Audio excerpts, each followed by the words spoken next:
Hai, Assalamualaikum warahmatullahi wabarakatuh. Perkenalkan, kami dari kelompok 1 yang beranggotakan Amelia Rahma Adian, Patika Ajahra, Citra Nurani Putri, Witri Mulyanti, Siti Alpina, dan Erlita, kelas 6A, Program Studi Pendidikan Matematika Universitas Singapura Bangsa Karawang. Kami akan menjelaskan proses pembuatan perangkat pembelajaran untuk memenuhi tugas ujian akhir semester mata kuliah Perencanaan Pembelajaran Matematika dengan dosen pengampu Ibu Alpa Gali Adi Rakasiwi, MPD.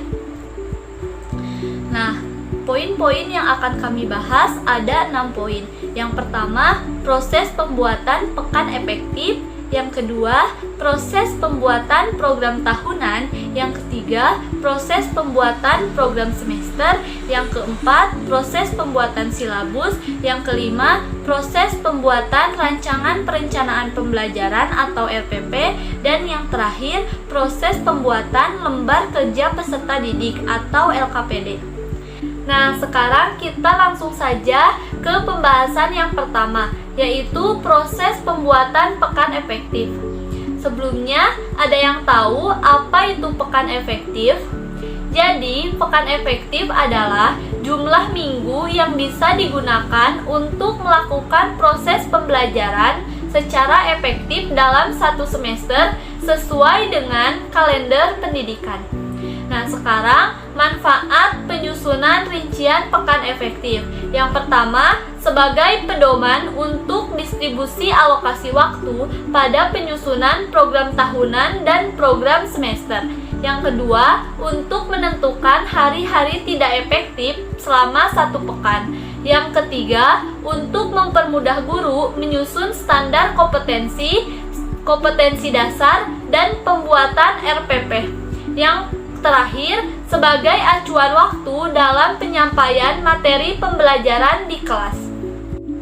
Selanjutnya, format rincian pekan efektif. Yang pertama yaitu identitas pelajaran, di mana di dalamnya terdapat satuan pendidikan, mata pelajaran, kelas atau semester, dan tahun pelajaran. Kemudian yang kedua, perhitungan alokasi waktu. Untuk menentukan perhitungan alokasi waktu, kita perlu memperhatikan beberapa aspek. Yang pertama, jumlah bulan dalam tiap semester. Yang kedua, jumlah pekan dalam tiap semester. Yang ketiga, jumlah pekan dalam tiap bulan. Yang keempat, jumlah pekan tidak efektif dalam tiap semester. Yang kelima, jumlah pekan efektif dalam tiap semester. Yang keenam, jam pelajaran tiap pekan. Dan yang terakhir, jumlah jam pelajaran yang efektif. Yang ketiga, distribusi alokasi waktu. Distribusi alokasi waktu yaitu rencana pembagian waktu atau jam pelajaran untuk mengajarkan tiap kompetensi dasar yang telah disusun. Nah, selanjutnya kita punya contoh rincian pekan efektif mata pelajaran matematika kelas 7 yang semester ganjil. Nah, langsung saja kita ke proses pembuatannya. Di sini terdapat rincian pekan efektif kelas 7 semester genap. Sebelumnya kita tulis terlebih dahulu identitas pelajarannya. Satuan pendidikannya SMP Negeri Karawang, kemudian mata pelajarannya matematika kelas 7 semester genap, dan tahun pelajarannya 2020-2021. Nah, selanjutnya perhitungan alokasi waktu. Nah, untuk perhitungan alokasi waktu kita memerlukan kalender pendidikan. Contoh, untuk bulan Januari kita hitung jumlah pekannya yaitu ada 4 pekan. Nah, kita tulis 4 pekan. Kemudian kita hitung pekan yang efektifnya. Pekan efektif itu kan tadi sudah dijelaskan, pekan yang efektif digunakan pembelajaran. Jadi yang tidak ada tanggal merahnya. Nah, kan dari tanggal 4 sampai tanggal 9 Januari itu merah. Jadi pekan itu tidak efektif. Maka pekan efektifnya ada 3. Jumlah pekan tidak efektifnya berarti 1. Nah, untuk bulan Februari, Maret, April, Mei sampai Juni kita lakukan cara yang sama. Untuk bulan Februari, jumlah pekannya itu 4, jumlah pekan efektif 4, berarti jumlah pekan tidak efektifnya 0. Untuk bulan Maret, jumlah pekannya ada 5, jumlah pekan efektifnya 4, dan jumlah pekan tidak efektifnya 1. Untuk bulan April, jumlah pekannya ada 4, jumlah pekan efektifnya 3, jumlah pekan tidak efektifnya 1. Untuk bulan Mei, jumlah pekannya ada 4, jumlah pekan efektifnya 2, dan jumlah pekan tidak efektifnya 2. Dan bulan terakhir yaitu Juni, jumlah pekannya ada 5, jumlah pekan efektifnya 4, dan jumlah pekan tidak efektifnya 1. Nah, didapatlah jumlah pekannya itu ada 26, dan jumlah pekan yang efektifnya ada 20, jumlah pekan tidak efektifnya ada 6. Nah, selanjutnya kita hitung jumlah pekan efektif non tatap muka. Di antaranya ada penilaian tengah semester, ada ujian sekolah, ada penilaian akhir semester, dan ada perseni. Untuk penilaian tengah semester 1 pekan, ujian sekolah 1 pekan, penilaian akhir semester ada 2 pekan, dan perseni 1 pekan. Jadi jumlahnya ada 5 pekan.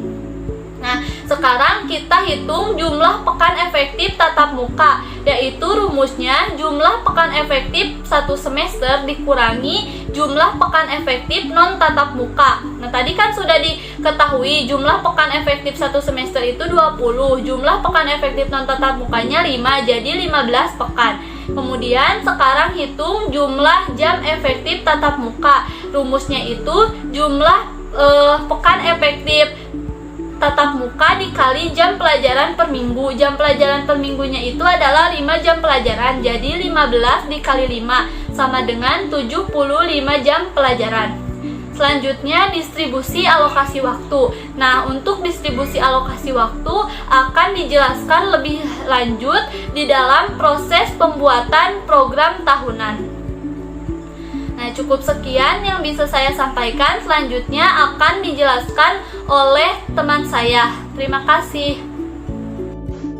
Saya Erlita dengan NPM 1810631050 Pada kesempatan ini saya ingin melanjutkan presentasi mengenai program tahunan atau PROTA. Berikut penjelasannya.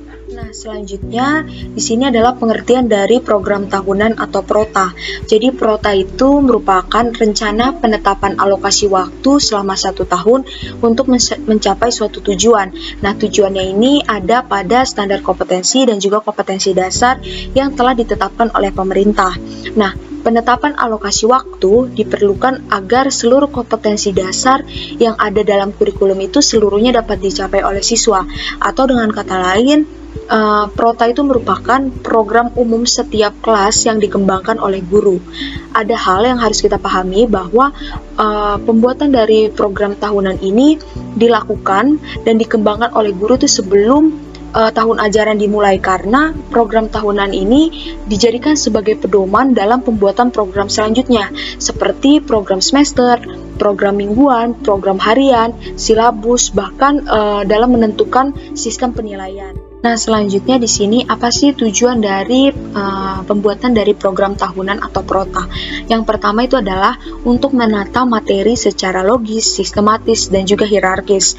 Lalu yang kedua ada mendistribusikan alokasi waktu untuk setiap pokok bahasan. Lalu yang ketiga itu adalah untuk mendorong proses pembelajaran menjadi lebih efektif dan juga lebih efisien. Dan yang empat yaitu adalah untuk memudahkan guru untuk mengetahui target kurikulum yang sudah ditentukan oleh pemerintah per pokok bahasannya itu dapat tercapai semuanya oleh siswa. Selanjutnya, setelah kita mengetahui pengertian dan juga tujuan dari pembuatan PROTA, sekarang adalah bagaimana komponen dari penyusunan program tahunan atau PROTA. Yang pertama itu ada mata pelajaran, lalu yang kedua itu ada satuan pendidikan, yang ketiga itu ada kelas dan juga tahun pelajaran, lalu yang keempat itu ada materi pokok, yang kelima ada kompetensi dasar atau KD. Nah, untuk kompetensi dasar dan KD ini bisa kita temukan pada silabus yang diberikan atau buku guru dan juga buku siswa. Lalu yang keenam itu adalah alokasi waktu. Nah, untuk selanjutnya mari kita lihat bagaimana cara atau langkah-langkah dalam pembuatan program tahunan atau PROTA. Lalu selanjutnya di sini kita bisa buka Microsoft Word untuk membuat program tahunan. Jadi tadi komponen dari penyusunan Prota itu ada mata pelajaran, lalu yang kedua ada satuan pendidikan,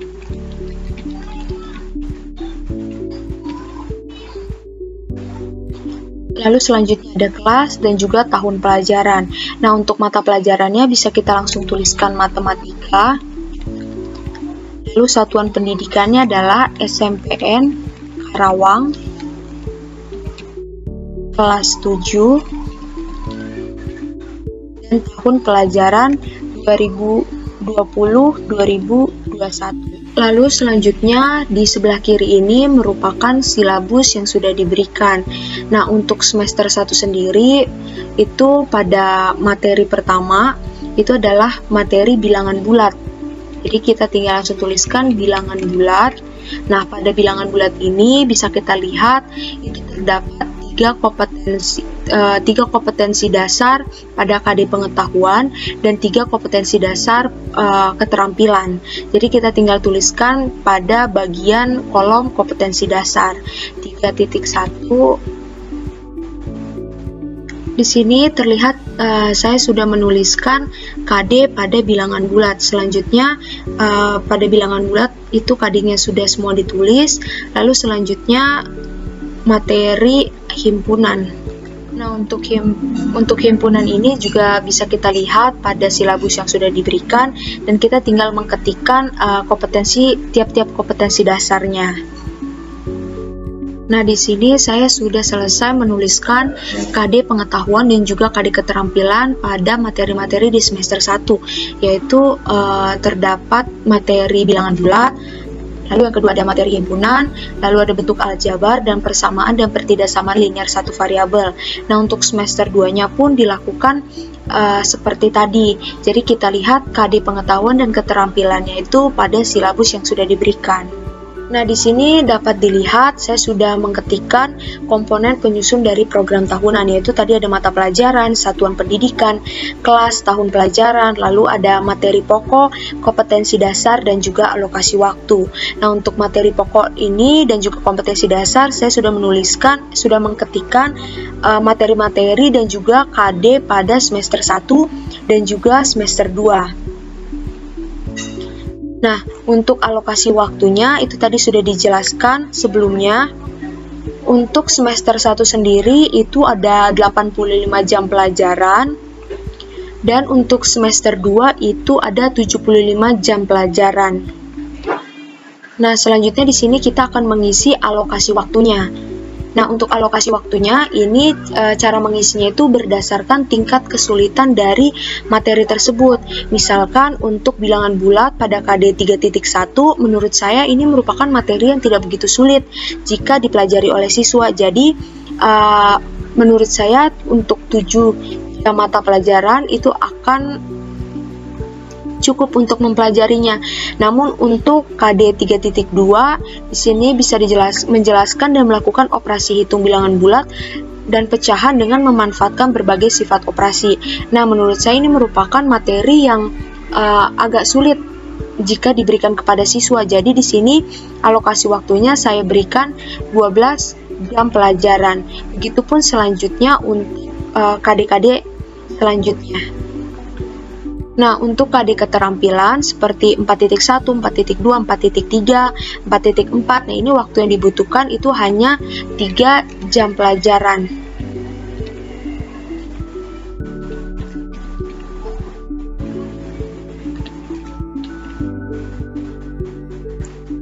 Nah, di sini untuk bilangan bulat jika dijumlah ini akan memerlukan waktu 35 jam pelajaran.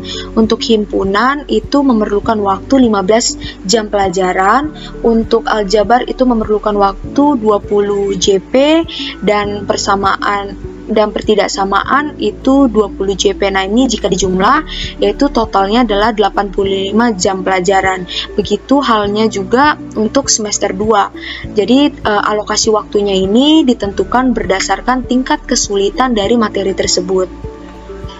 Untuk semester 2-nya pada materi perbandingan itu membutuhkan waktu 20 JP, aritmatika sosial 10 JP, garis sudut itu 15 JP, segitiga dan segi 4 20 JP, dan penyajian data 10 JP. Jadi pada semester 2 ini jika dijumlah ini totalnya menjadi 75 jam pelajaran. Jadi dalam pembuatan alokasi waktu ini pada program tahunan berdasarkan pada tingkat kesulitan materi yang akan diterima oleh siswa. Sekian yang dapat saya sampaikan mengenai program tahunan, kurang atau lebihnya mohon maaf. Terima kasih. Setelah kita membuat pekan efektif dan program tahunan, maka dilanjutkan dengan membuat program semester. Program semester adalah program yang berisikan garis-garis besar mengenai hal-hal yang hendak dilaksanakan dan dicapai dalam semester tersebut. Nah, di sini format rincian program semesternya terdapat dua. Yang pertama yaitu untuk identitas program semester. Yang pertama terdapat satuan pendidikan, yang kedua terdapat mata pelajaran, yang ketiga yaitu kelas dan semester, yang keempat tahun pelajaran, dan terakhir yaitu jumlah jam per pekannya. Yang kedua yaitu identitas untuk tabel program semester. Yang pertama terdapat nomor, yang kedua terdapat kompetensi dasar, yang ketiga terdapat materi pokok, yang keempat alokasi waktu, yang kelima yaitu bulan untuk satu semester, yang keenam yaitu keterangan. Di sini saya akan memberikan contoh program semester untuk kelas 7 semester genap. Nah, seperti inilah tabel untuk program semester, di mana format untuk program semester ini dapat disesuaikan. Yang pertama yaitu di sini terdapat identitas dari program semester, di mana identitas ini sudah terdapat pada pekan efektif. Yang pertama yaitu terdiri dari satuan pendidikan yaitu SMP dengan mata pelajaran matematika untuk kelas 7 semester genap tahun ajaran 2020 sampai dengan 2021 dengan jumlah jam per pekannya yaitu 5 jam pelajaran. Nah, selanjutnya yaitu format untuk tabel program semesternya. Yang pertama terdapat nomor, yang kedua terdapat kompetensi dasar, yang ketiga materi pokok, yang keempat alokasi waktu, yang kelima yaitu bulan pada semester genap, di mana semester genap itu dimulai pembelajarannya pada bulan Januari sampai dengan Juni, dan di sini terdapat penulisan untuk tiap pekannya yang terdapat pada bulan-bulan tersebut. Lalu selanjutnya yaitu keterangan, yaitu untuk menunjukkan hari libur per pekannya. Yang pertama yaitu terdapat kompetensi dasar. Kompetensi dasar ini merupakan kemampuan untuk mencapai kompetensi inti yang harus dimiliki oleh siswa melalui pembelajaran. Nah, kompetensi dasar di sini itu mencakup materi-materi pokok yang akan dibahas pada semester genap. Selanjutnya yaitu alokasi waktu. Alokasi waktu ini seperti yang telah dijelaskan sebelumnya, bahwa pembagian alokasi waktu ini disesuaikan dengan tingkat kesulitan setiap materinya. Contohnya yaitu pada materi segi 4 dan segi 3. Guru menilai bahwa materi ini itu lebih sulit dibandingkan dengan materi-materi yang lainnya. Maka dari itu, alokasi waktunya lebih diperbanyak dibandingkan dengan materi-materi yang lebih mudah. Selanjutnya yaitu tabel bulan pada semester genap, di mana dimulai pembelajaran pada bulan Januari sampai dengan bulan Juni. Nah, sebelum kita mengalokasikan waktu untuk setiap pekannya itu, kita harus menandai terlebih dahulu hari-hari libur. Untuk menandai hari libur ini, kita kita dapat merujuk kepada kalender pendidikan. Contohnya pada bulan Januari, yaitu untuk minggu pertama, dengan keterangan yang terdapat pada kalender pendidikan yaitu libur akhir sekolah. Maka di sini kita dapat menandai dengan warna kuning atau dengan warna-warna lainnya. Setelah kita menandai pekan libur, maka kita dapat mengalokasikan waktu untuk setiap materi pokok, di mana untuk setiap pekan maksimalnya adalah 5 jam pelajaran. Jika terdapat alokasi waktu dengan pembahasan yang melebihi 5 jam pelajaran, maka kita dapat melanjutkannya untuk pekan depan. Contoh di sini yaitu pada materi pokok, garis, dan sudut, di mana pada materi garis dan sudut terdapat 2 kompetensi dasar dengan alokasi waktunya yaitu 15 jam. Maka untuk setiap pembahasannya itu mendapatkan 7,5 jam pelajaran. Nah, di sini untuk materi garis dan sudut terdapat pada bulan April. Pada pekan pertama yaitu 5 jam pelajaran dengan sisa 2,5 jam pelajaran yang akan dilanjutkan pekan depan dibarengi dengan pembahasan selanjutnya. Maka terdapat sisa 5 jam pelajaran lagi yang akan dilanjutkan pekan depan. Nah, seperti inilah cara untuk membuat program semester. Selanjutnya akan dijelaskan mengenai pembahasan untuk pembuatan silabus. Setelah sebelumnya kita membuat pekan efektif, program tahunan, dan program semester, maka akan dilanjutkan dengan penyusunan silabus. Silabus adalah rancangan pembelajaran pada suatu kelompok mata pelajaran atau tema tertentu yang mencakup kompetensi inti, kompetensi dasar, materi pokok atau pembelajaran, kegiatan pembelajaran, indikator pencapaian kompetensi, penilaian, alokasi waktu, dan sumber belajar. Selanjutnya, manfaat dari penyusunan silabus diantaranya yang pertama, sebagai pedoman dalam pengembangan pembelajaran lebih rinci, seperti RPP dan LKPD. Yang kedua, sebagai pedoman untuk merencanakan pengelolaan kegiatan belajar secara klasikal, kelompok, atau individu. Yang ketiga, sebagai sumber pokok penentuan sumber belajar saat merencanakan pembelajaran, baik rencana pembelajaran untuk satu kompetensi inti maupun standar kompetensi dasar. Dan yang keempat, untuk mengembangkan sistem penilaian.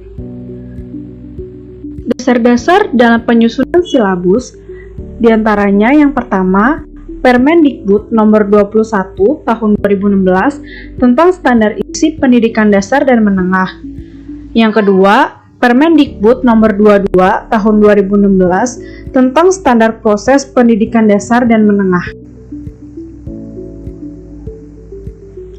Selanjutnya, terdapat prinsip-prinsip dalam penyusunan silabus, diantaranya yang pertama ilmiah, yaitu materi dan kegiatan dalam silabus harus dapat bertanggungjawabkan secara keilmuan. Yang kedua, relevan, yaitu tingkat kesukaran dan urutan penyajian materi dalam silabus harus disesuaikan dengan peserta didik. Yang ketiga, sistematis, yaitu komponen-komponen silabus saling berhubungan secara fungsional dalam mencapai kompetensi. Yang keempat, konsisten, yaitu hubungan yang konsisten antara komponen-komponen dalam silabus. Yang kelima, memadai, yaitu komponen dalam silabus cukup untuk menunjang pencapaian kompetensi dasar. Yang keenam, aktual dan konseptual, yaitu cakupan komponen silabus harus memperhatikan perkembangan ilmu, teknologi, dan seni dalam kehidupan nyata dan peristiwa yang benar-benar terjadi. Yang ketujuh, fleksibel, yaitu keseluruhan komponen silabus dapat mengakomodasi keragaman peserta didik, pendidik, serta dinamika perubahan yang terjadi di sekolah, dan tuntutan masyarakat.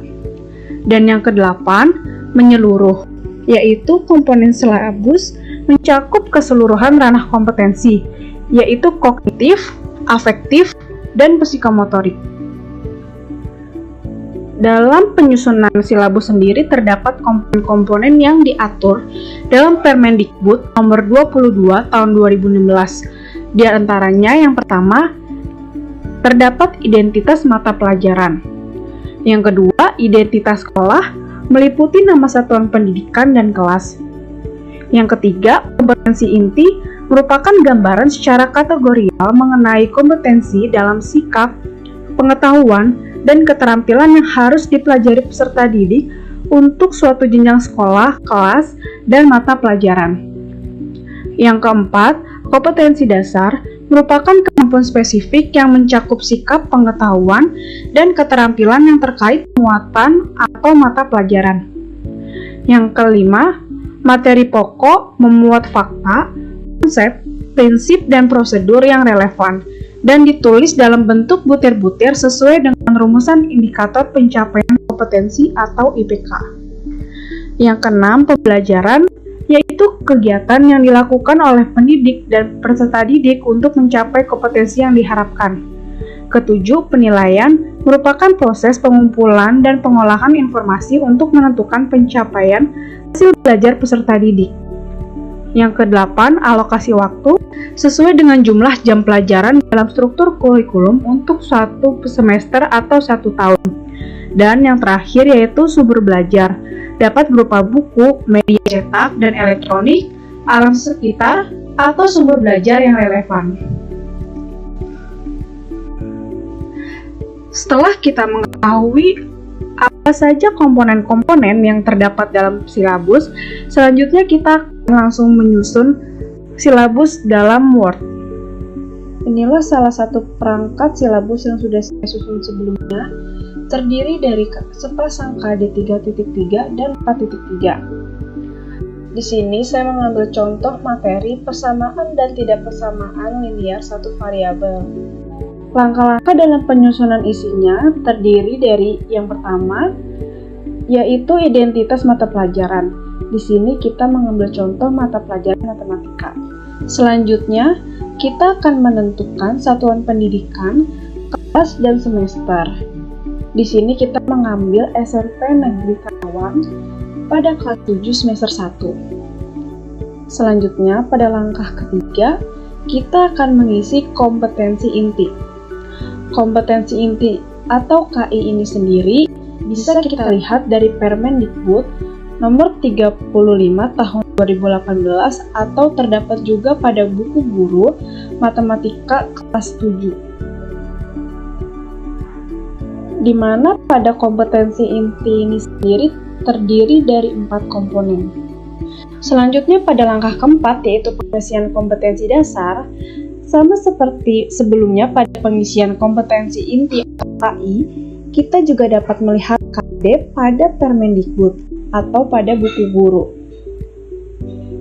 Pada materi persamaan dan pertidaksamaan linear satu variabel ini sendiri, terdapat 2 kompetensi dasar, yaitu 3.3 menyelesaikan persamaan dan tidak persamaan linear satu variabel, dan 4.3 membuat dan menyelesaikan model matematika dan masalah nyata yang berkaitan dengan persamaan dan pertidaksamaan linear satu variabel. Langkah selanjutnya yaitu menentukan alokasi waktu untuk KD 3.3 dan 4.3 memerlukan waktu berapa jam pelajaran. Nah, dalam promes kita sudah susun sebelumnya pada materi kelas 10 semester 1, materi persamaan dan pertidaksamaan linear satu variabel, yaitu menghasilkan waktu 15 jam pelajaran. Di sini kita menentukan 15 jam pelajaran terdiri dari 3 pertemuan. Nah, masing-masing pertemuan ini terdiri dari 5 jam pelajaran. Untuk 3 jam pelajaran pengetahuan dan 2 jam pelajaran keterampilan. Langkah Selanjutnya yaitu kita akan menentukan sumber belajar. Karena disusunnya silabus ini kita menggunakan pembelajaran daring, maka sumber belajar yang akan kita gunakan tidak hanya terpaku pada buku, melainkan juga pada video pembelajaran yang terkait dengan persamaan dan pertidaksamaan linear satu variabel, serta media pembelajaran juga yang akan dibuat oleh guru dalam pembelajaran daring pada materi persamaan dan pertidaksamaan linear satu variabel.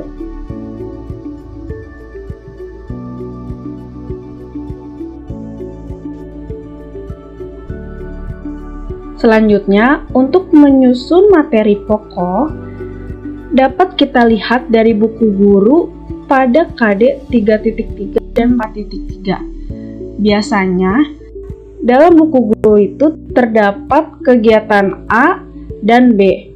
Kegiatan A ini mencakup pada KD 3.3 yaitu pengetahuan, dan pada kegiatan B biasanya mencakup 4.3 yaitu keterampilan. Di sini kita lihat materi pokok persamaan linear dan pertidaksamaan linear satu variabel mencakup kalimat tertutup, kalimat terbuka, pengertian persamaan dan pertidaksamaan linear satu variabel, serta penyelesaian persamaan dan pertidaksamaan linear satu variabel.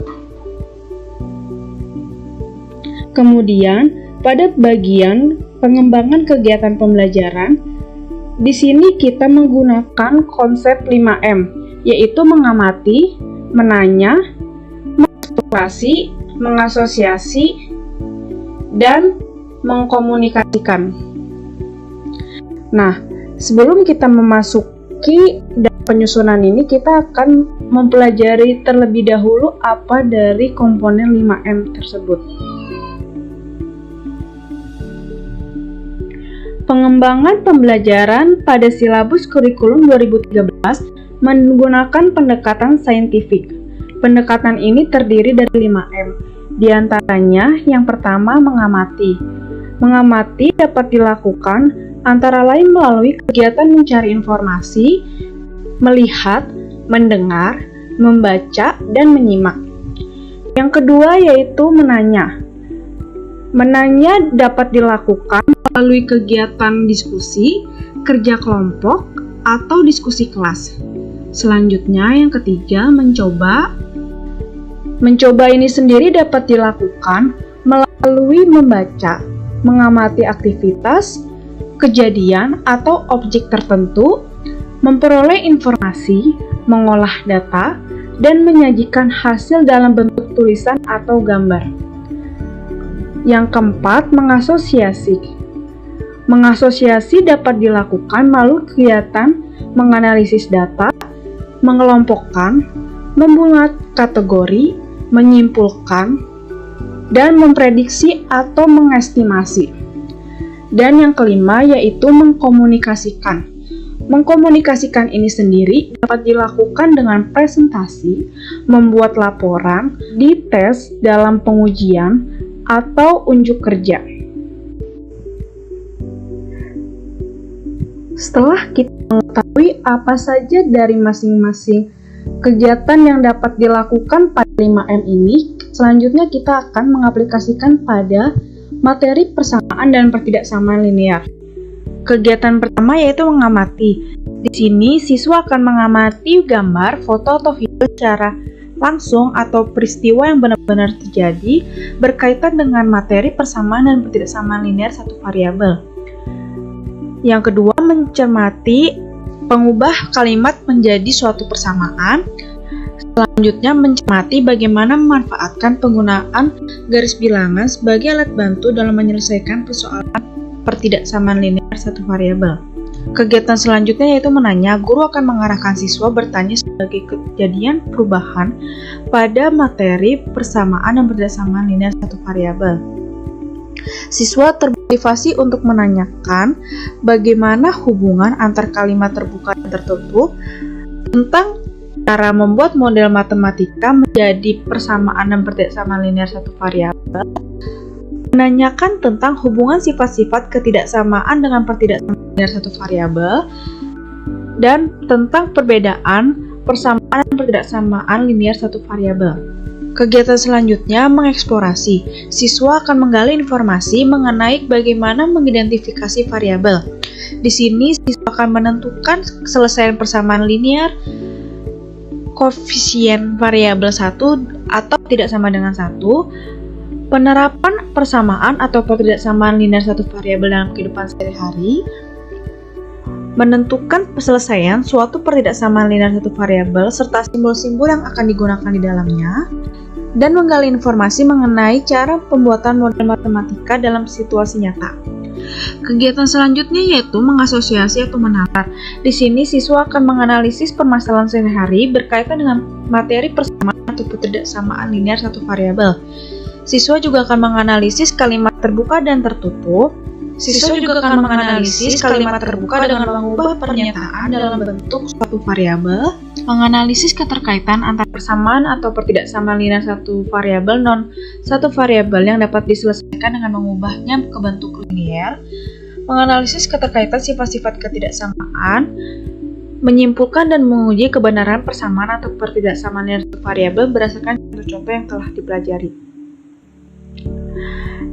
Dan kegiatan terakhir yaitu mengkomunikasikan. Di sini siswa akan menyajikan secara tulis dan lisan hasil pelajaran yang telah dipelajari. Siswa juga akan memberikan tanggapan hasil presentasi meliputi tanya jawab untuk mengkonfirmasi, sanggahan dan alasan, memberikan tambahan informasi atau melengkapi informasi lainnya, dan membuat resume atau rangkuman materi dari kegiatan pembelajaran yang telah dilakukan. Dan pada langkah terakhir penyusunan silabus, kita akan menentukan penilaian yang akan disesuaikan dengan kegiatan pembelajaran yang sudah kita susun sebelumnya. Dan dalam penilaian ini akan kita bagi menjadi beberapa aspek, yaitu penilaian dalam aspek sikap, meliputi observasi. Di sini siswa akan mengamati ketelitian dan rasa ingin tahu dalam mengerjakan tugas, menyimak kejelasan atau mempresentasi dan rasa ingin tahu. Selanjutnya yaitu penilaian dalam aspek pengetahuan yang mencakup tes tertulis dan non-tulis. Dan yang terakhir yaitu penilaian dalam aspek keterampilan. Di sini siswa akan membuat portofolio, yaitu mengumpulkan bahan dan literatur berkaitan dengan penyelesaian persamaan dan pertidaksamaan linear satu variabel, kemudian akan disusun dan didiskusikan. Dan selesailah penyusunan silabus pada mata pelajaran matematika kelas 7 semester 1 pada materi persamaan dan pertidaksamaan linear satu variabel. Terima kasih sebelumnya, kurang lebihnya mohon maaf. Selanjutnya, saya Amelia Rahmadian dari kelas 6A dengan NPM 1810631050215 akan membahas mengenai langkah-langkah pembuatan RPP. Yang pertama, kita harus mengetahui terlebih dahulu apa sih RPP itu. Nah, rencana pelaksanaan pembelajaran atau biasa disingkat dengan RPP adalah rencana kegiatan pembelajaran tatap muka untuk satu pertemuan atau lebih. RPP dikembangkan dari silabus untuk mengarahkan kegiatan pembelajaran peserta didik dalam upaya mencapai kompetensi dasar atau biasa disingkat dengan KD. Nah, ini berdasarkan Permendikbud nomor 22 tahun 2016. Selanjutnya adalah tujuan dan manfaat RPP. Selain kita harus mengetahui definisi dari RPP itu sendiri, kita juga harus mengetahui terlebih dahulu apa tujuan dan manfaat dari RPP itu. Yang pertama adalah tujuan dari RPP. Yang pertama, memberikan landasan pokok bagi pendidik dan peserta didik dalam mencapai kompetensi dasar dan indikator yang telah ditetapkan. Nah, kompetensi dasar dan indikator ini yaitu yang telah dituliskan atau yang telah dicantumkan dalam silabus. Yang kedua adalah memberi gambaran mengenai acuan kerja jangka pendek dalam setiap pertemuan pembelajaran. Yang ketiga, mempermudah pendidik dalam melaksanakan pembelajaran. Dan yang terakhir adalah melihat, mengamati, menganalisis, dan memprediksi program pembelajaran sebagai acuan kerja yang logis dan sistematis. Kemudian, manfaat dari RPP adalah sebagai pedoman atau acuan bagi pendidik dalam melaksanakan kegiatan pembelajaran agar lebih sistematis, terarah, dan pembelajaran untuk mencapai tujuan yang telah ditetapkan. Dari apa yang sudah dibahas, maka dapat disimpulkan bahwa manfaat dan tujuan dari RPP ini sendiri adalah untuk mempermudah pendidik dalam melaksanakan kegiatan pembelajaran, di mana RPP ini merupakan sebuah dasar atau pedoman atau acuan pendidik dalam melaksanakan kegiatan pembelajaran dengan tujuan akhir yaitu agar peserta didik dapat mencapai kompetensi dasar dan indikator yang telah ditetapkan. Selanjutnya adalah prinsip-prinsip penyusunan RPP. Yang pertama adalah spesifik. Maksud dari spesifik di sini, seperti yang sudah dibahas sebelumnya, bahwa RPP ini merupakan penjabaran dari silabus. Oleh karena itu, RPP harus menyentuh langsung pengalaman peserta didik. Di mana pengalaman ini yaitu pengalaman belajar peserta didik yang diorganisir melalui langkah-langkah nyata dan spesifik. Jadi RPP ini harus menyentuh langsung dengan pengalaman peserta didik, kemudian diorganisir langkah-langkahnya yang nyata dan spesifik. Terus kemudian yang kedua adalah operasional. Maksud dari operasional di sini adalah RPP yang disusun harus mudah dan dapat diukur dan juga dapat dilaksanakan. Oleh karena itu, dalam menetapkan setiap komponen RPP harus memperhatikan kondisi dan ketersediaan bahan atau sumber belajar. Jadi, dalam penyusunan RPP ini harus juga memperhatikan sarana dan prasarana yang terdapat dari sekolah itu sendiri. Kemudian yang ketiga adalah sistematis dan relevan. Komponen-komponen RPP yang telah ditetapkan harus disusun secara sistematis. Artinya, dari komponen-komponen RPP yang telah ditetapkan dari berbagai peraturan, kemudian komponen tersebut harus disusun secara sistematis dan relevan. Kemudian, yang keempat adalah berpusat pada potensi, perkembangan, kebutuhan, dan kepentingan peserta didik dan lingkungannya.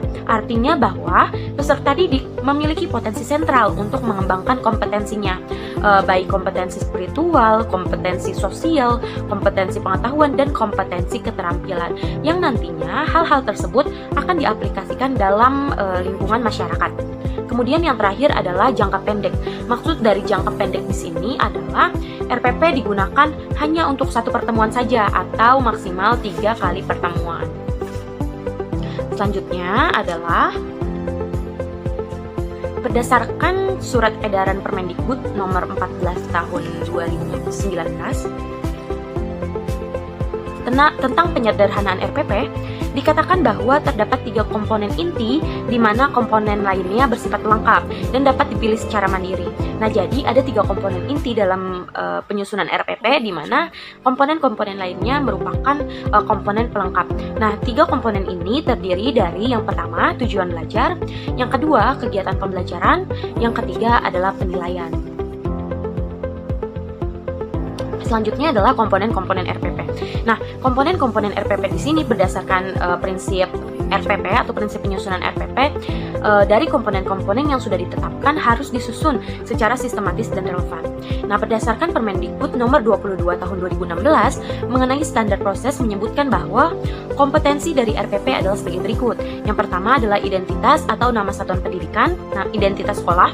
Yang kedua mata pelajaran, ketiga kelas atau semester, 4 materi pokok, 5 alokasi waktu, keenam tujuan pembelajaran, yang ketujuh model dan sumber pembelajaran, yang kedelapan langkah-langkah pembelajaran yang memuat PPK, literasi, dan HOTS, dan yang terakhir adalah penilaian hasil pembelajaran. Nah, dari komponen-komponen ini nantinya akan disusun secara sistematis dan juga relevan. Selanjutnya adalah yang terpenting langkah-langkah penyusunan RPP. Yang pertama adalah mengkaji SKL, KIKD, indikator, dan silabus untuk mendalami capaian kompetensi serta mengidentifikasi peluang aktivitas pembelajaran. Jadi hal yang pertama yang harus dilakukan adalah mengkaji terlebih dahulu SKL, KI, dan KD yang sudah dibuat ya. Yang kedua adalah menentukan identitas RPP. Ya tadi identitas RPP itu ada identitas sekolah, materi pokok, dan yang lain-lainnya. Yang ketiga adalah merumuskan tujuan pembelajaran, di mana tujuan pembelajaran ini menggambarkan proses dan hasil belajar yang diharapkan untuk dicapai oleh peserta didik sesuai dengan KD atau kompetensi dasar, di mana rumusan tujuan pembelajaran ini harus mengacu kepada SKL dan KD dan juga indikator dan silabus yang sudah dibuat, di mana tujuan pembelajaran dapat diorganisir mencakup seluruh kompetensi dasar atau diorganisasikan setiap pertemuan. Nah, yang keempat adalah menentukan metode pembelajaran dan sumber pembelajaran, di mana dalam menentukan metode pembelajaran ini yaitu sebuah cara untuk mencapai tujuan pembelajaran, ya tadi tujuan pembelajaran yang sesuai dengan SKL, KI, dan KD, di mana yang nantinya akan diimplementasikan dalam kegiatan nyata. Kemudian sumber belajar di sini yaitu mengacu pada tujuan pembelajaran dan kegiatan pembelajaran. Jadi kita harus mengetahui dulu terlebih dahulu tujuan pembelajarannya itu apa. Nah, nanti sumber belajarnya menyesuaikan. Yang kelima adalah menguraikan kegiatan pembelajaran yang meliputi kegiatan pendahuluan, kegiatan inti, dan kegiatan penutup, di mana kegiatan pendahuluan ini memuat PPK, kegiatan inti memuat literasi, dan kegiatan penutup memuat HOTS, di mana pendahuluan ini menggambarkan upaya pembangkitan motivasi peserta didik, memfokuskan perhatian peserta didik untuk berpartisipasi aktif dalam proses pembelajaran. Kemudian pada kegiatan inti, di mana pada kegiatan inti ini yaitu proses pembelajaran untuk mencapai kompetensi dasar. Nah, yang terakhir adalah kegiatan penutup. Kegiatan penutup yaitu kegiatan untuk mengakhiri pembelajaran, baik kegiatan dari guru ataupun peserta didik itu sendiri. Nah, selanjutnya adalah yang terakhir, mengembangkan penilaian yang meliputi penilaian sikap, pengetahuan, dan keterampilan, di mana penilaian ini dikembangkan mengacu pada indikator yang telah dirumuskan sebelumnya, yaitu bisa dilihat pada silabus. Kemudian menggambarkan prosedur dan instrumen penilaian pada saat proses pembelajaran dan hasil pembelajaran. Kemudian menggambarkan pedoman peskoran, dan yang terakhir menggambarkan strategi untuk melakukan tindak lanjut, apakah harus ada yang dievaluasi atau tidak. Jadi selama melaksanakan kegiatan pembelajaran, guru juga harus mengidentifikasi atau memperhatikan setiap peserta didik ketika kegiatan belajar mengajar berlangsung. Kemudian selanjutnya adalah akan diberikan contoh dari pembuatan RPP. Dan ini merupakan contoh dari RPP atau Rencana Pelaksanaan Pembelajaran. Nah, di sini terdapat identitas dari komponen-komponen RPP, di mana terdiri dari sekolah, mata pelajaran, kelas atau semester, materi pokok, dan alokasi waktu. Nah, dari identitas-identitas ini, kalian dapat isi dengan sesuai dengan kebutuhan kalian. Kemudian, ada tujuan pembelajaran. Tujuan pembelajaran ini yaitu disusun secara sistematis dan relevan berdasarkan pengkajian SKL, KD, dan indikator yang terdapat dalam silabus. Kemudian muncullah 3 tujuan pembelajaran seperti yang tertera di layar. Kemudian terdapat model pembelajaran dan sumber belajar. Model pembelajaran dan sumber belajar ini disusun sesuai dengan tujuan pembelajaran yang akan dicapai, sehingga terciptalah model pembelajaran yang digunakan, yaitu model pembelajaran Creative Problem Solving atau biasa disingkat CPS, dan sumber belajarnya adalah buku paket matematika dan video pembelajaran, dengan harapan model pembelajaran dan sumber belajar ini dapat membantu atau dapat terwujudnya tujuan pembelajaran secara efektif. Kemudian, kegiatan pembelajaran, di mana kegiatan pembelajaran ini terdapat kegiatan pendahuluan, kegiatan inti, dan kegiatan penutup. Yang pertama adalah kegiatan pendahuluan. Kegiatan pendahuluan ini mencangkup PPM, di mana terdapat 4 poin. Poin yang pertama yaitu orientasi, di mana pada poin orientasi ini guru membuka pembelajaran dengan salam dan doa. Artinya guru membuka pembelajaran yang akan dimulai. Selanjutnya, siswa diperintahkan untuk mengisi link absen yang telah dibagikan. Karena ini merupakan RPP yang dibuat dengan situasi pembelajaran online, maka kegiatan pembelajaran isinya pun menyesuaikan dengan kondisi daring atau online itu sendiri. Kemudian ada apersepsi. Apersepsi ini guru mengingatkan materi sebelumnya, di mana karena materi pokok pada RPP ini yaitu segi 4 dan segi 3, sehingga yang menjadi materi prasyarat yaitu garis dan sudut, hubungan antar garis dan sudut. Kemudian guru mengajukan masalah sederhana dengan tujuan agar peserta didik dapat mengingat kembali materi prasyarat yang sebelumnya sudah dibahas. Kemudian siswa juga diharapkan dapat mengkonstruksikan pengetahuan siswa sebelumnya untuk menuju ke materi pokok. Selanjutnya ada motivasi. Kegiatan motivasi di sini yaitu guru memotivasi peserta didik dengan cara apa? Dengan cara menyebutkan atau menyampaikan tujuan dan manfaat apa saja yang didapatkan ketika belajar materi segi 4 dan segi 3 dalam kehidupan sehari-hari. Sehingga dengan begini peserta didik akan muncul motivasi dalam mempelajari materi tersebut. Yang terakhir adalah pemberian acuan, di mana pada pemberian acuan ini guru menjelaskan hal-hal yang akan dipelajari, kemudian KI dan KD yang akan dicapai, rubrik penskoran yang akan digunakan sebagai acuan penilaian, serta metode pembelajaran yang akan digunakan selama pembelajaran online berlangsung. Artinya, tidak ada ketertutupan antara peserta didik dan pendidik. Kemudian, kegiatan yang selanjutnya adalah kegiatan inti, di mana kegiatan inti ini memuat literasi yang memiliki 5 poin. Yang pertama adalah literasi, di mana ketika kegiatan pembelajaran atau metode pembelajaran yang akan kalian gunakan seperti siswa berkelompok ataupun berindividu, maka di literasi ini ketika kalian ingin membentuk kelompok, dibentuklah kelompok pada poin ini. Kemudian dipersilakan untuk berdiskusi bersama teman kelompoknya atau teman sebangkunya. Yang harus digarisbawahi adalah kegiatan siswa pada poin ini yaitu untuk mengidentifikasi, mengkaji, melihat, membaca, mengamati serta menuliskan hasil yang telah didapatkan dari memperhatikan sumber belajar yang telah disediakan. Nah, selanjutnya terdapat critical thinking atau berpikir kritis. Nah, pada poin ini kegiatannya yaitu guru memberikan lembar kerja yang terdapat pada buku atau sumber belajar yang telah disediakan. Kemudian siswa dipersilakan untuk mengerjakan dan mendiskusikan dengan teman sebangku ataupun teman kelompoknya, dan setiap siswa harus aktif berkontribusi secara langsung dalam menyelesaikan soal latihan tersebut. Nah, pada poin ini guru tidak diperbolehkan untuk memberikan jawaban secara gamblang karena hal tersebut dapat mengakibatkan tidak akan terjadinya kegiatan berpikir kritis yang efektif. Dengan demikian, guru hanya mendampingi dan menjawab pertanyaan apabila ada siswa yang bertanya mengenai kegiatan pada poin ini.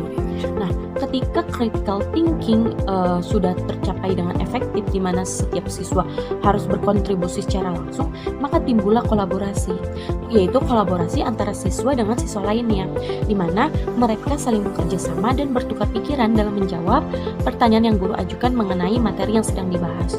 Kemudian, ketika kolaborasi sudah tercapai dengan baik, akan terciptalah komunikasi antara siswa dengan siswa lainnya.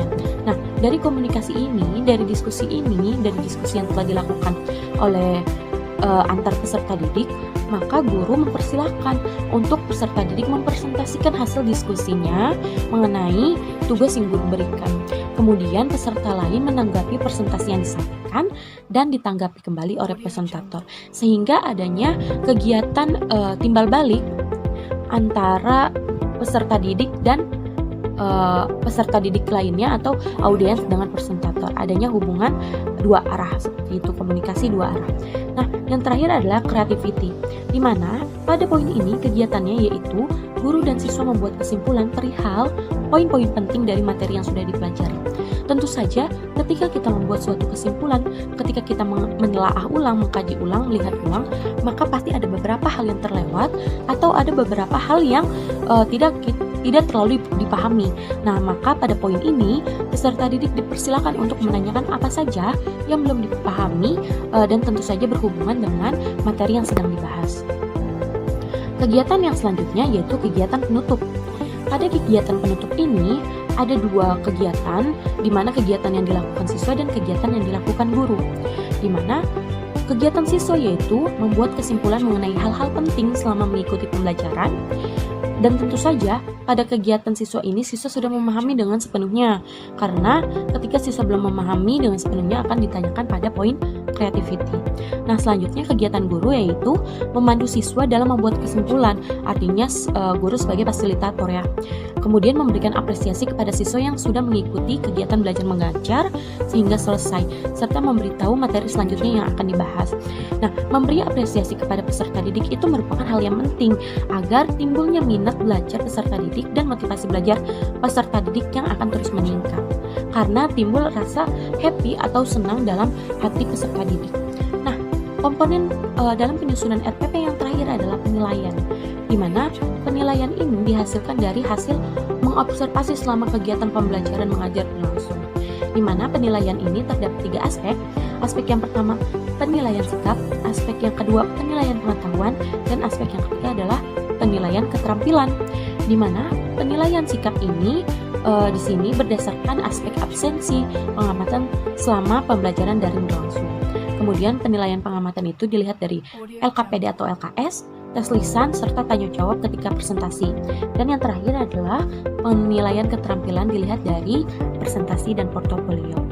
Itu merupakan contoh dari penyusunan RPP atau rencana pelaksanaan pembelajaran. Kurang lebihnya mohon maaf, semoga bermanfaat. Terima kasih. Baik, selanjutnya saya akan menjelaskan langkah-langkah pembuatan LKPD.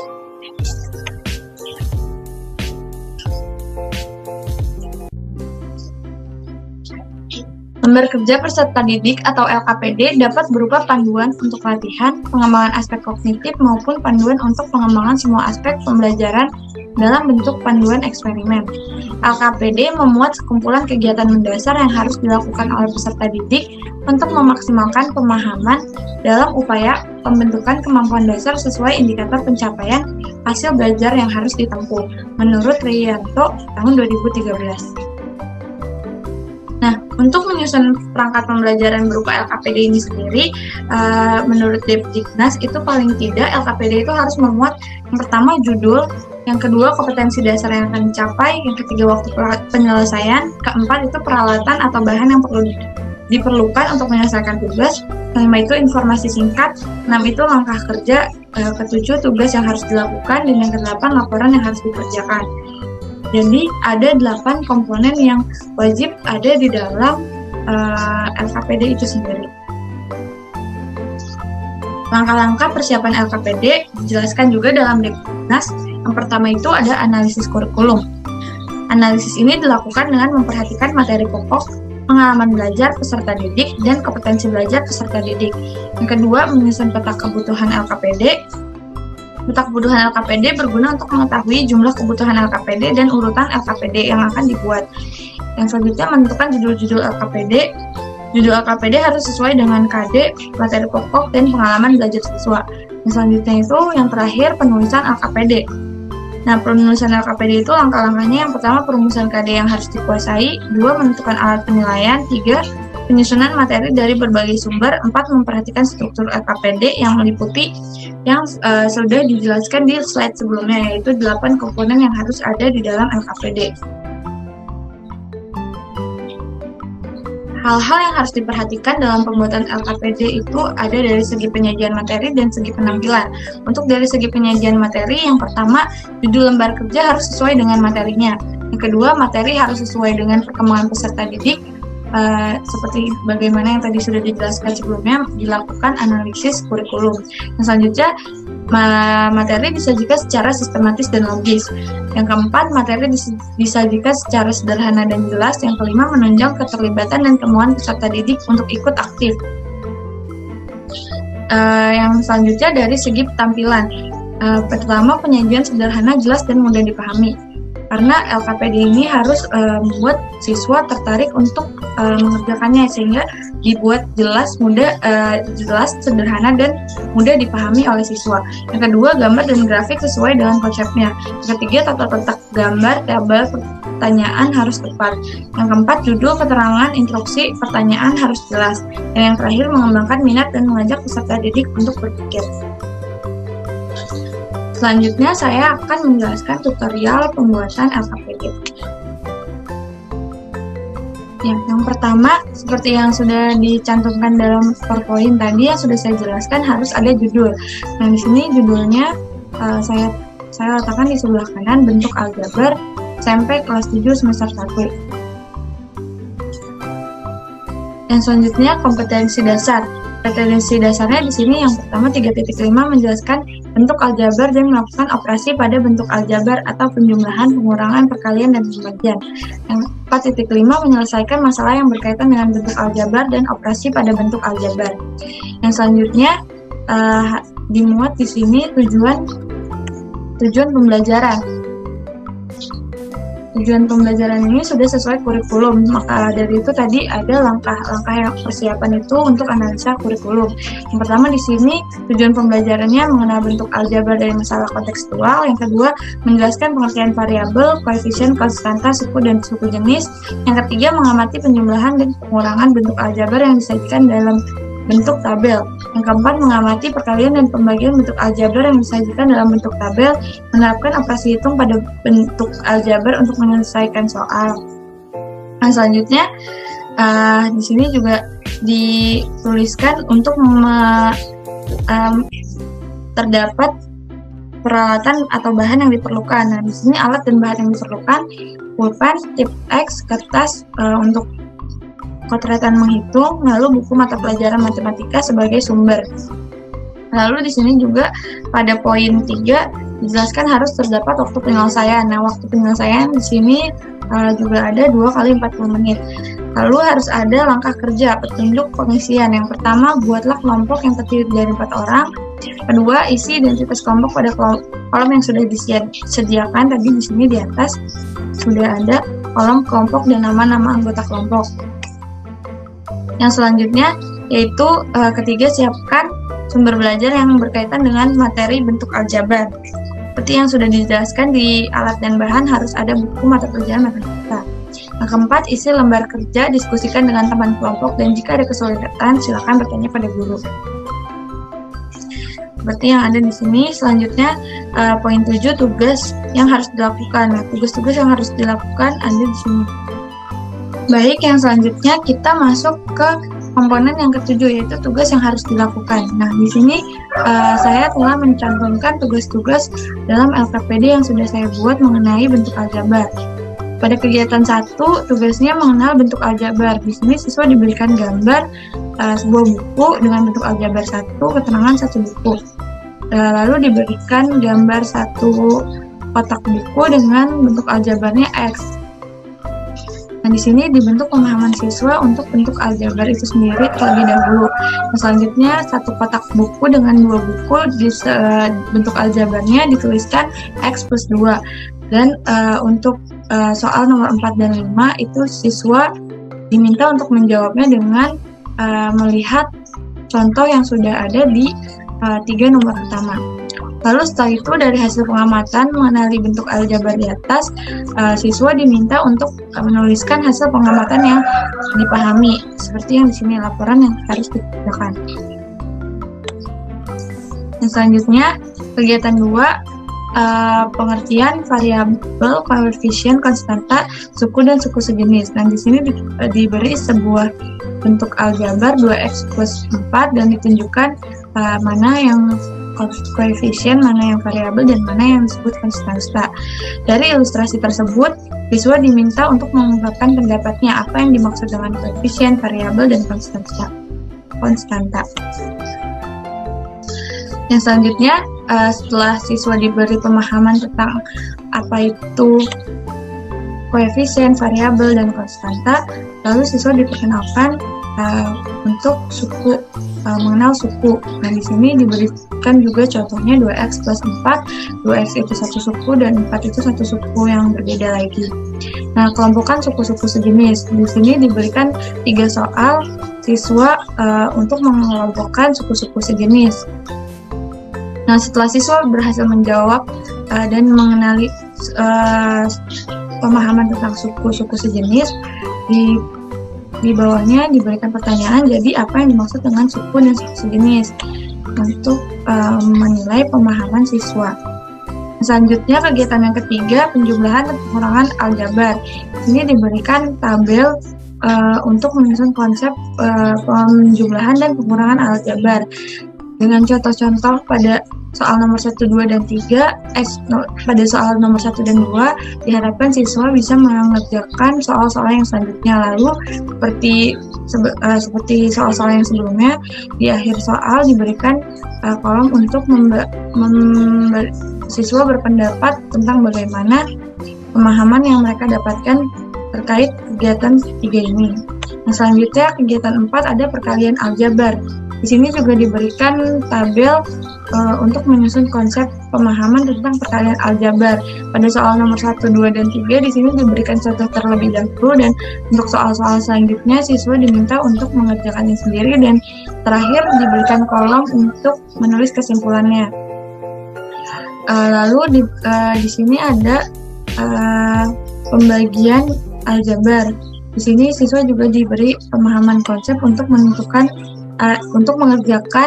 pembagian aljabar. Setelah itu siswa diberikan soal untuk uji coba, dan di terakhirnya diberi kolom untuk menuliskan kesimpulan. Dan yang terakhir latihan soal, siswa diberikan latihan soal setelah sebelum-sebelumnya itu diberi pemahaman materi. Di halaman terakhir ini ada latihan soal untuk menambah pemahaman siswa itu sendiri. Dan terakhir ada kolom penilaian. Dari LKPD yang sudah saya buat ini sudah memenuhi ke-8 komponen yang sebelumnya saya jelaskan dalam PowerPoint. Mungkin cukup sekian tutorial dari pembuatan LKPD ini. Kurang lebihnya mohon maaf. Wassalamualaikum warahmatullahi wabarakatuh. Berikut pemaparan dari kelompok 1 mengenai langkah-langkah dalam pembuatan perangkat pembelajaran. Kurang lebihnya mohon maaf.